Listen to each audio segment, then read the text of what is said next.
Diz-nos assim a Bíblia Sagrada nesta hora. A palavra do Senhor veio a Jonas pela segunda vez com esta ordem: vá à grande cidade de Nínive e pregue contra ela a mensagem que eu lhe darei. Jonas obedeceu a palavra do Senhor e foi para Nínive. Era uma cidade muito grande, sendo necessários 3 dias para percorrê-la. Jonas entrou na cidade e a percorreu durante 1 dia, proclamando: daqui a 40 dias, Nínive será destruída. Os ninivitas creram em Deus, proclamaram um jejum e todos eles, do maior ao menor, vestiram-se de pano de saco.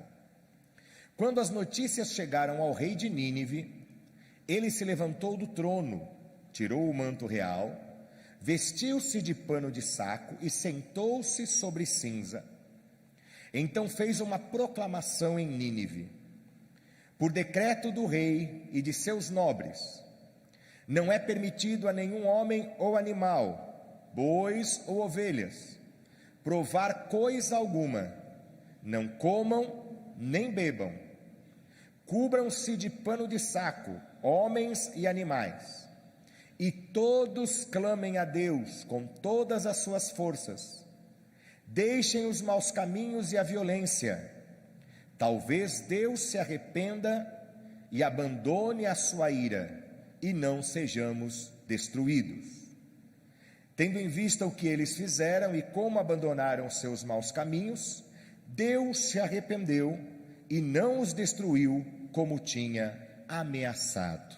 Somente até aqui, vamos sentar. Muito obrigado. Você pode dizer glória a Jesus. Louvado seja o santo nome do Senhor. Que o Senhor nosso Deus nunca nos deixe faltar a sua santa palavra. Amada igreja, queridos irmãos, diletas irmãs, a palavra do Senhor nesta noite nos traz à memória um pequeno trecho de um livro cuja história é muito conhecida. Falar da história de Jonas, para quem já frequenta a igreja há algum tempo, acaba sendo até a repetição daquilo que já está muito comum aos nossos ouvidos. Desde a turma da chaminha, desde as crianças, que vão crescendo ouvindo essa história, depois os teens, os adolescentes também meditam nela, depois os adultos, depois os obreiros, depois na reunião de obreiros ou no CBTA, a gente vai estudando mais e repetindo essa história. E uma história que me chama muita atenção, porque ela vai demonstrar o tema central do livro de Jonas, que é um livro tão pequeno, são 4 capítulos apenas. O tema central deste livro é a misericórdia de Deus. Como Deus teve misericórdia de um povo, que era o povo ninivita, o povo que morava na cidade de Nínive. Nínive, a capital do Império Sírio, a maior cidade do mundo antigo daquela época. Então Nínive seria comparada hoje a uma Nova York, a uma Washington, uma cidade muito importante do mundo, se não as mais importantes, as que citei. E também a misericórdia que Deus teve para com Jonas, porque se a misericórdia foi demonstrada aos ninivitas, antes disso a misericórdia foi demonstrada para Jonas. Vocês conhecem a história. Jonas recebe a ordem para ir, ele rejeita, ele foge. Existe lá uma tempestade no navio onde ele está, ele é lançado ao mar, como a pessoa que estava sendo responsável por tudo aquilo. O castigo dos deuses estava vindo por causa dele, e no mar ele é engolido por um grande peixe, no seu ventre passa lá alguns dias. Então essa história todo mundo conhece, mas eu queria que você prestasse atenção no primeiro versículo que abre esse livro. Se você puder novamente pegar a Bíblia e abri-la em Jonas, no capítulo 1, versículo 1. Olha o que diz o primeiro versículo desse texto, como que começa este livro. Diz assim: a palavra do Senhor veio a Jonas, filho de Amitai, com esta ordem: vá depressa à grande cidade de Nínive e pregue contra ela, porque a sua maldade subiu até a minha presença. O texto, a história começa aqui, começa com aquilo que chegou na presença de Deus, Deus chamando Jonas, porque algo chegou à presença de Deus. E o que chegou à presença de Deus, segundo o texto sagrado? O pecado, a concupiscência daquele povo que morava em Nínive, que estava agindo de uma forma que não agradava a Deus. Então chegou diante de Deus um cheiro, fazendo uma metáfora aqui, um cheiro desagradável, algo que Deus repudiou, algo que incomodou a Deus. E é interessante nós fazermos esse pequeno parênteses aqui, e que às vezes nos esquecemos, que Deus é um ser que tem sentimentos. Deus não é um Deus que ele não sente nada, ele é absolutamente anestesiado, ele não tem nenhum tipo de manifestação sensorial. Não, Deus é um Deus que tem sentimentos, e os seus sentimentos, assim como nós os temos, ele também os tem. Daí quando nós lemos lá em Gênesis que nós somos feitos imagem e semelhança de Deus, no caso da semelhança é exatamente nesse sentido de termos emoções e sentimentos que são semelhantes aos sentimentos divinos. Então Deus, eu posso dizer que ele se alegra? Sim, Deus se alegra. Posso dizer que Deus se entristece? Sim, eu posso dizer que Deus se entristece.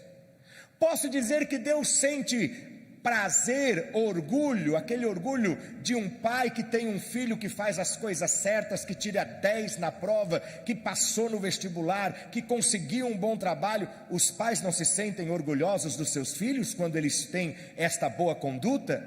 Então Deus também se alegra quando ele vê que os seus servos estão seguindo a sua vontade, obedecendo a sua palavra e andando nos seus caminhos. Mas também eu posso dizer claramente a você que Deus se entristece, Deus se aborrece, e chega uma hora que Deus fica bravo, sim. A Bíblia chama esse sentimento de Deus muitas vezes de a sua ira, mas não a ira no sentido de alguém que ficou bravo e resolveu quebrar todas as coisas, não. A ira no sentido de que aquilo que o entristece, aquilo que o incomoda, e ele vai intervir manifestando a sua justiça, porque se tem algo que Deus não faz é agir de forma injusta. Eu posso ser injusto, você pode ser injusto, o mundo pode ser injusto, mas o nosso Deus é Deus de justiça. Oh glória! Então me chamou muita atenção quando hoje eu estava meditando nesse texto, como eu disse, muito conhecido, que a primeira coisa que acontece nessa história relatada no livro é: algo chegou até a presença de Deus, e algo que ele não gostou, algo que era mal, algo que era ruim. Só que eu fico tão satisfeito de ver o caráter do meu Deus, do nosso Deus, que ao ver que aquilo que chegou na sua presença o incomodou, e ele tendo todo o poder nos céus e na terra, e sabendo que assim como um pai pode colocar de castigo os seus filhos para uma correção, Deus também pode corrigir aos seus filhos, corrigir aos seus servos. Mas antes de manifestar a sua mão, porque a mão de Deus ela é maravilhosa para abençoar, mas quando ela pesa, duro é o peso da mão de Deus. Então antes de Deus fazer tudo isso, Deus, sabendo do que está acontecendo, levanta um homem chamado Jonas, e dá para ele uma missão: Jonas, você vai lá e dizer para aquele povo, que se aquele povo não se arrepender, virá a destruição. Eu quero nesse momento do sermão dizer a você um princípio que é divino, e se você ouvir algo diferente disso, com todo respeito, não aceite, rejeite, porque não é da palavra de Deus. E o princípio de Deus é esse: Deus é justo, mas acima de tudo, Deus é misericórdia. Ele vai corrigir? Vai. Ele vai colocar as coisas no prumo? Vai. Mas ele vai dar a chance do ser humano se arrepender. Ele vai dar a chance de você voltar atrás do erro. Ele vai dar a chance de você parar de errar. Ele vai dar a chance da pessoa parar de fazer o que não é certo. Ele vai avisar. No período da Bíblia Sagrada do Antigo Testamento, os profetas tinham essa missão. Nos dias de hoje, a igreja tem essa missão de dizer a este mundo: pare de viver no pecado e entregue o seu coração e a sua vida ao Senhor e Salvador Jesus Cristo. Essa é a missão da igreja. E Deus vai usar a igreja exatamente para isso, para proclamar a esse povo, a este mundo, o arrependimento. Mas também tem algo que eu não posso negar: se o arrependimento não for aceito, não for reconhecido o erro, não for tomada a atitude do arrependimento, virão as consequências do próprio erro do ser humano, que será a sua destruição. Mas se por um lado eu vejo no capítulo 1, versículos 1 e 2, principalmente, na verdade 1 e 2, que aquilo que não era bom chegou à presença de Deus e o incomodou, e o desagradou e deixou Deus triste. Eu leio no capítulo 3 que quando Jonas, depois de sofrer bastante, ele vai para Nínive, e ele começa na rua, na praça pública, ele começa a gritar, começa a pregar e a dizer como um bom profeta, dizendo assim: daqui a 40 dias, Nínive será destruída. A destruição está chegando, pela atitude deste povo, que é um povo que não tem nenhum tipo de misericórdia, um povo que é cruel na sua ação, uma nação que ao dominar as outras trazia e levava, melhor dizendo, destruição, morte e toda sorte de sacrilégios que ela fazia, e que isso incomodava a Deus. E Jonas estava lá: arrependam-se, arrependam-se, porque Deus me mandou aqui para trazer essa palavra para vocês. E aí o que eu vejo da manifestação do povo de Nínive? O texto diz claramente, versículo de número 5: os ninivitas creram em Deus e proclamaram um jejum, todos eles. E até o rei, no versículo de número 6, quando as notícias chegaram ao rei, ele se levantou, tirou o seu manto, vestiu um pano de saco, sentou-se na cinza. Eram todas manifestações, expressões de humilhação, de arrependimento, e fez uma proclamação dizendo: por decreto do rei, nenhum homem vai se alimentar, nenhum animal será alimentado, todos nós vamos jejuar. E no final ele diz, no versículo de número 9: talvez Deus se arrependa e abandone a sua ira e nós não sejamos destruídos. Deus já viu aquilo que nós fizemos e não foi bom. Isso chegou à presença dele. Ele mandou o seu profeta para que nós nos arrependamos, e nós queremos mostrar para Deus o nosso arrependimento. Ou seja, eu quero apresentar a Deus algo bom. Se no capítulo 1, versículos 1 e 2, eles mostraram a Deus algo que entristeceu ao Senhor, no capítulo 3, eu vejo esse povo querendo apresentar a Deus agora algo bom, algo que lhe agrade, algo que faça mover o coração do nosso Deus. E amados, eu garanto a você, voltando ao começo do sermão, o nosso Deus tem sentimentos. Não há avô, não há avó, não há pai, não há mãe que chegue o seu neto, a sua filha, até os seus braços e chorando diga: pai, me perdoa, mãe, me desculpa, eu não vou fazer mais. E às vezes não sabe nem falar direito, tem 2 aninhos, tem 3 aninhos, e fala: de culpa. Aí eu digo para você, não há coração, Viviane, que resista. Você olha para aqueles olhinhos, Renata, cheio de lágrimas, Você olha para aquelas mãozinhas dizendo, e a gente fica bravo com eles, a gente fala: não te pego no colo. Aí ele estende a mãozinha assim: pega no colo, colinho. Ah, Chile, o Rubinho, eu sei que ele é coração duro, mas quando o Miguel faz isso, não há quem resista. Não é verdade? Não é verdade? Agora imagine Deus. Você acha que Deus tem prazer em punir o ser humano? Não. Você acha que Deus tem prazer que o mundo todo vá para o maligno? Não.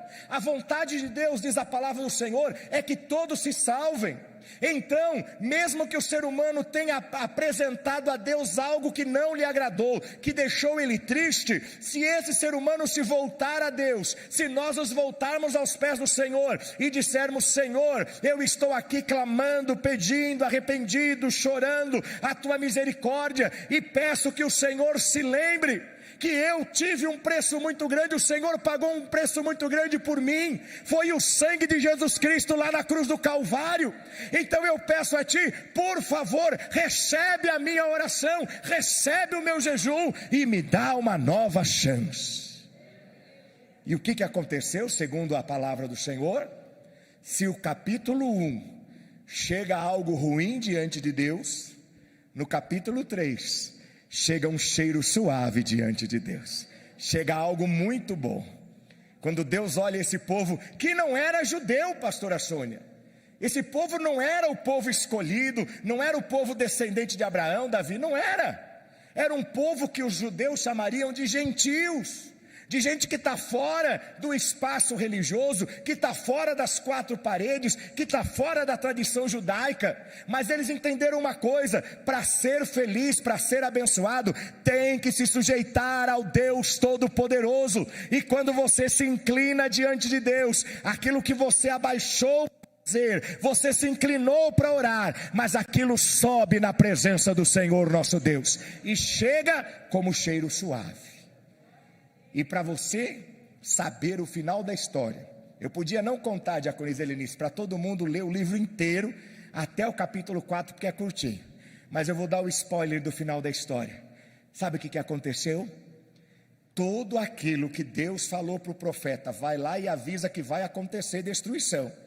Como o coração do povo se consternou, como o povo de Nínive se arrependeu, Deus fala para Jonas: agora vai lá e diz: eu recebi o seu jejum, eu ouvi as tuas palavras, e você não será mais destruída. Oh glória! Olha só como realmente aquilo que chega à presença de Deus faz o coração de Deus se mover.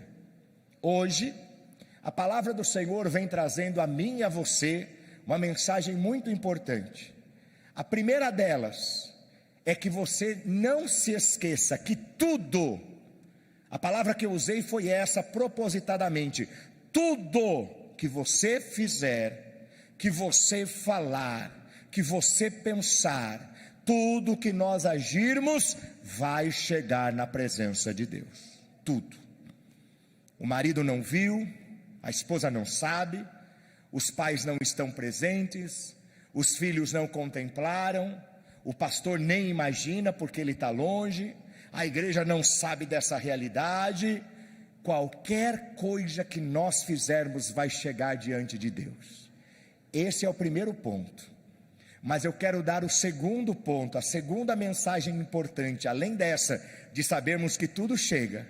Então, se tudo chega, chega o que é ruim, mas também chega o que é bom. De tudo aquilo que nós oferecermos, de tudo aquilo que chegar na presença de Deus, aquilo que chegou vai ter a sua resposta proporcional. Se chegou diante de Deus um cheiro ruim, quando eu falo cheiro ruim, você está entendendo que é espiritualmente, sim ou não? Senão o presbítero Paulo alguém vai falar: não, mas eu uso desodorante, pastor, perfume, né? Eu uso Avanço, né? Eu uso, né, Rastro. Tinha um perfume lá antigamente chamado Rastro, um perfume feminino. Eu não sei quem é desse tempo, mas vai se lembrar. E eu descobri por que ele tinha esse nome. Porque a pessoa que usasse, se passasse na sua frente ou do outro lado da calçada, você sentiria o aroma que ficaria ali por 15 minutos. O perfume forte, misericórdia. Eu sei porque minha mãe tinha, né? Na penteadeira lá de casa, quando eu era criança, eu me lembro muito bem do nome, Rastro, nunca esqueci. O que eu estava falando mesmo? Falei do Rastro e esqueci agora. O cheiro, obrigado. O cheiro, eu sabia, eu só brinquei com vocês. O cheiro que chega diante do Senhor, a consequência, a resposta dessa manifestação, ela vai ser proporcional. O que eu quero dizer com isso?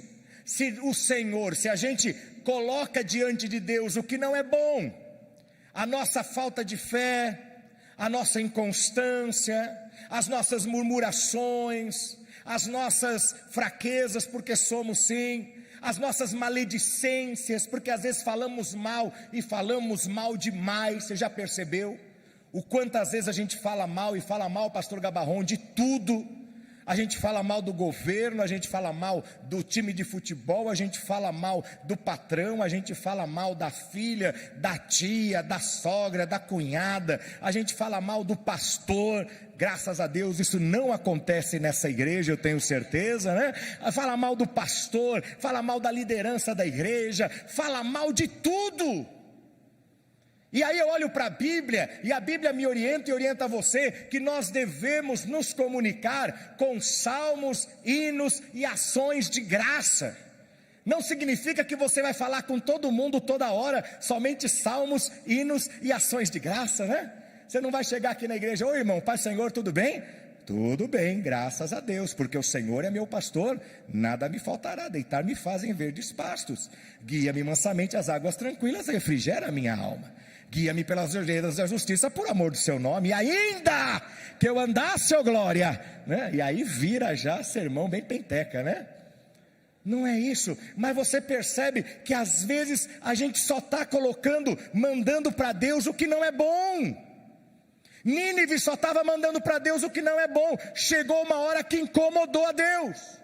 Ou você vai falar para mim que cheiro ruim não incomoda? Se você é sensível no seu olfato, cheiro ruim incomoda demais.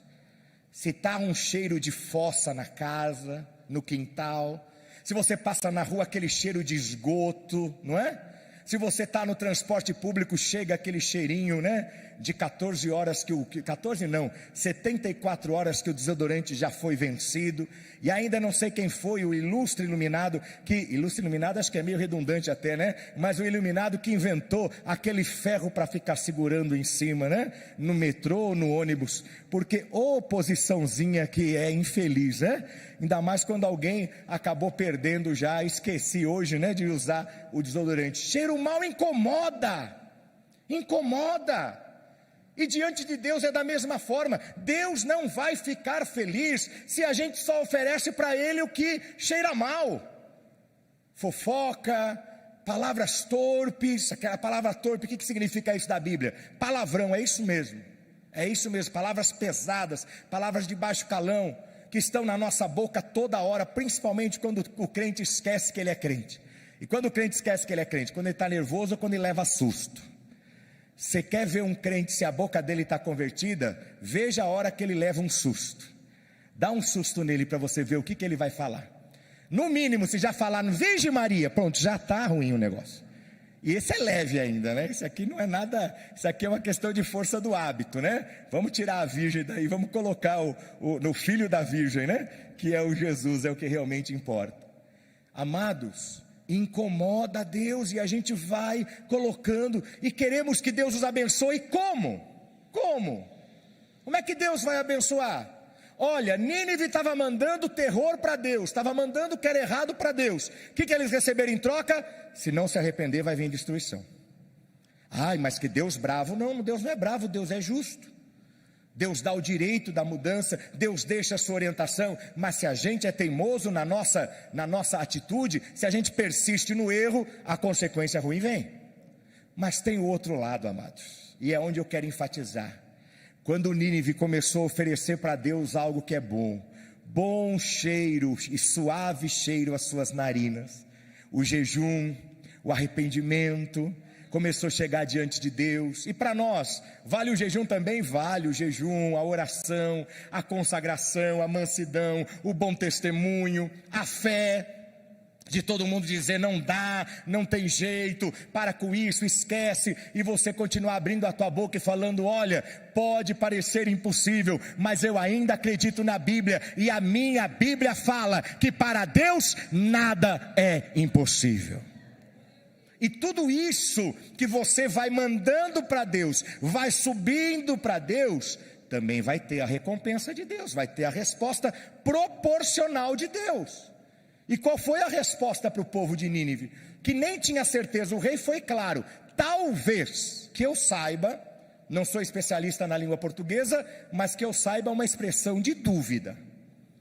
Se você fala para alguém: meu amor, você me ama? E ele responde para você: talvez. Você vai ficar feliz? Você vai sair de lá apaixonado? Não, você vai ficar preocupado. Peraí, eu o amo tanto, eu a amo tanto, mas a hora que eu declarei o meu amor me falou talvez, talvez é dúvida. O próprio rei não tinha certeza. Nós vamos tentar, por quê? Porque nós já mandamos muita coisa ruim para cima.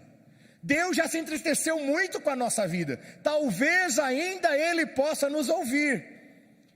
Mas se eu pudesse estar lá naquele dia, eu ia falar para o rei de Nínive, ia falar: ó, vossa majestade. É vossa majestade? Que tratamento real, acho que é isso, né? Eu não sei, a gente não tem rei no Brasil, só tinha lá na Inglaterra, mas a mulher morreu, né? 90 e tralalá, um dia ia acontecer, né? Mas tá bom, então vamos lá, né?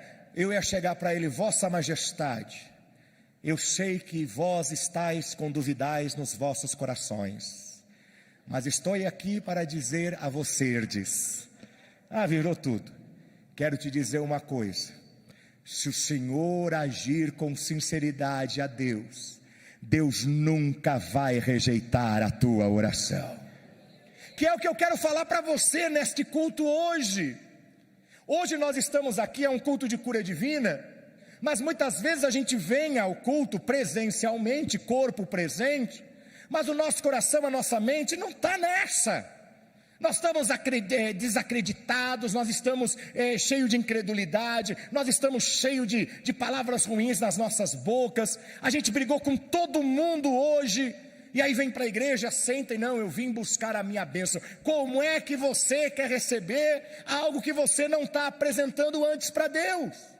Você que me assiste na sua casa, eu respeito o fato de muitas pessoas não poderem vir por causa da enfermidade, por causa do trabalho e outras questões que são relevantes. Eu respeito tudo isso, mas fala a verdade, você que está me assistindo, vários de vocês não estão aqui na igreja simplesmente porque não quiseram vir, simplesmente porque a preguiça foi maior, a comodidade foi maior. E aí o que a gente quer? O que você pede na sua oração? Senhor, me abençoa. Senhor, me cura. Senhor, visita a minha família.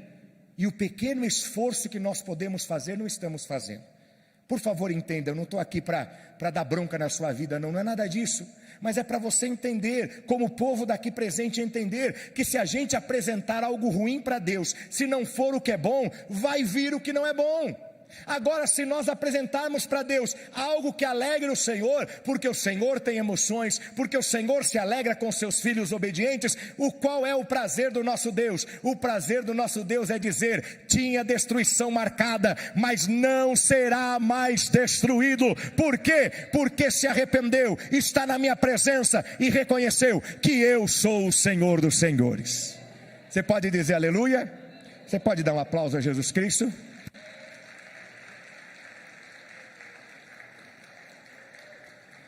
Eu quero encerrar o sermão de hoje dizendo a você: se você apresentar a Deus uma oração sincera, se você apresentar a Deus uma vida transformada, se você apresentar a Deus humildade sincera, se você apresentar a Deus comprometimento, se você demonstrar a Deus transformação de vida, se você apresentar a Deus algo que alegre o coração do Senhor, irmãos, eu quero te afirmar, fundamentado na Bíblia Sagrada, não há como Deus não responder à tua oração, porque Ele recebeu primeiro as boas coisas que você fez, chegou como perfume suave diante de Deus, então a resposta virá através do livramento do Senhor, de Deus dizer lá dos céus: meu servo, minha serva, tem oferecido a mim o seu melhor, então eu também com muito prazer, eu Deus que tenho todo o poder nos céus e na terra, olha que coisa linda, eu vou derramar sobre a vida dele, sobre a vida dela, a sua vitória, em nome do Senhor Jesus Cristo. Você pode dizer amém? Não se esqueça, aquilo que apresentamos a Deus, aquilo que chega na presença de Deus, é respondido na mesma proporção. Se for algo ruim, não virão coisas boas. Mas se for algo bom e agradável a Deus, do Senhor, sempre, e a palavra é essa, propositadamente, sempre virão as bênçãos dele sobre a nossa vida. Aplauda ao Senhor e a palavra de Deus para nós nesta noite.